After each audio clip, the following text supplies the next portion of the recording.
Libya में हादसे का शिकार होने वाली कश्ती पर 73 अफराद में से 63 पाकिस्तानी सवार थे। वज़ीर-ए-आज़म ने पाकिस्तानियों की शनाख्त जल्द मुकम्मल करने और मुतासरा अफराद को हर मुमकिन इमदाद फराहम करने की हिदायत कर दी है।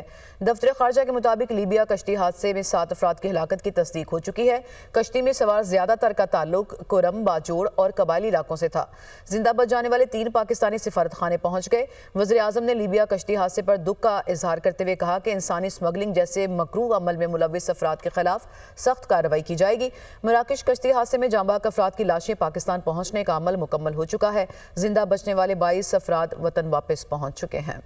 लीबिया में हादसे का शिकार होने वाली कश्ती पर 73 अफराद में से 63 पाकिस्तानी सवार थे। वज़ीर-ए-आज़म ने पाकिस्तानियों की शनाख्त जल्द मुकम्मल करने और मुतासरा अफराद को हर मुमकिन इमदाद फराहम करने की हिदायत कर दी है। दफ्तर खारजा के मुताबिक लीबिया कश्ती हादसे में 7 अफराद की हिलाकत की तस्दीक हो चुकी है। कश्ती में सवार ज्यादातर का ताल्लुक कुरम, बाजोड़ और कबायली इलाकों से था।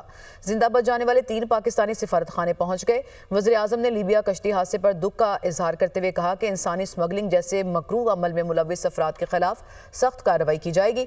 मराकश कश्ती हादसे में जांबाक अफराद की लाशें पाकिस्तान पहुंचने का अमल मुकम्मल हो चुका है।